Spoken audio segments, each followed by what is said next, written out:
There are certain places that I haven't visited myself, but I can already picture them from the images that I have seen online. So it's this kind of push and pull between reality and fantasy.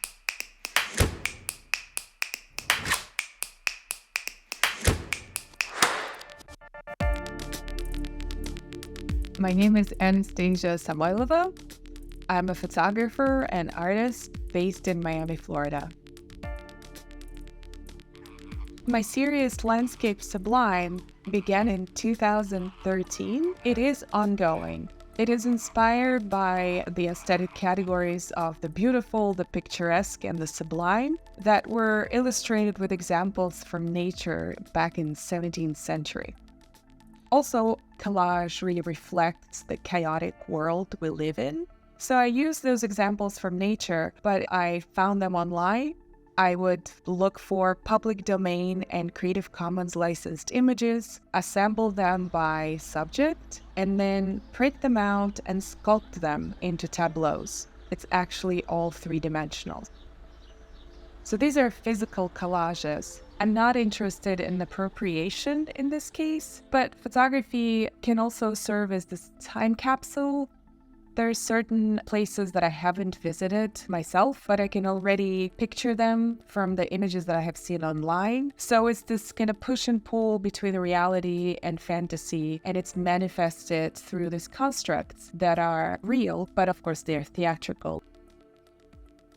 The title reflects the subjects of the work, landscape, and then the sublime part deals with this aesthetic category and refers not only to the overwhelming beauty and slight intimidation that you experience from the grand landscape, but also the sublime is in the number of the same kind of images that become a certain pattern in our daily media feeds. Certain things might evolve on a formal level, but human brain is a pattern seeker. We are comforted by the same motifs, the same renderings of things. So the sublime refers to the technological sublime as well. Nothing is sketched, so everything is made in the studio from scratch, and I photograph it essentially right before it all falls apart. It's not a very permanent construction. And the piece aesthetically, on the formal level, looks like an cubist painting, which is very much a part of my DNA. I grew up with that movement, going to museums early on. So this kind of cubist approach and collage are the center of this work.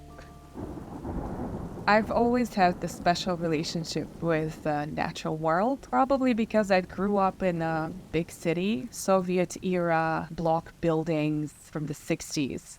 Going out in nature was always a special occasion. Also, I thought of nature as a universally recognizable motif that can communicate things regardless of one's language or even cultural references.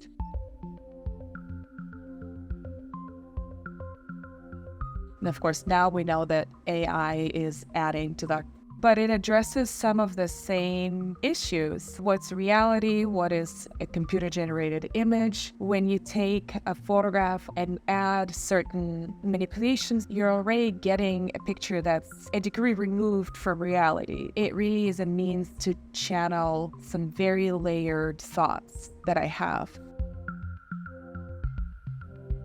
The first picture is Aspens. This is one of the earliest pictures. I was in an artist residency with a studio that had a large window. So what you see in the background, those little lines, it looked like a grid. It's actually a hurricane protection. So it's a tornado protection window. This is natural light initially. I added some lights later. I thought of aspens in a symbolic sense. It reminded me of the Western landscapes, and I wanted to arrange them in this highly geometric structure. And the image is actually in color, but it is off black and white prints. So you will see a little bit of reflection of my own skin in that reflective foil in the background. This was inspired by a search for landscape photography. So I did a Google search for landscape photography and a category of mountains came up. And then the way the algorithms work, it suggested the most popular genre within that category, and this was black and white mountains. So I found myriad of public domain images, and this is loosely inspired by Yosemite. This image is called Dolphins in Venice. And this was inspired by the news of dolphins coming back to Venice canals in 2021, which turned out to be fake news. And then later on, it was discovered that it's real. So this piece is also, on the formal level, very much reminiscent of Alexandra Exter's painting Firenze, Florence, from 1915. It's a direct reference to that painting.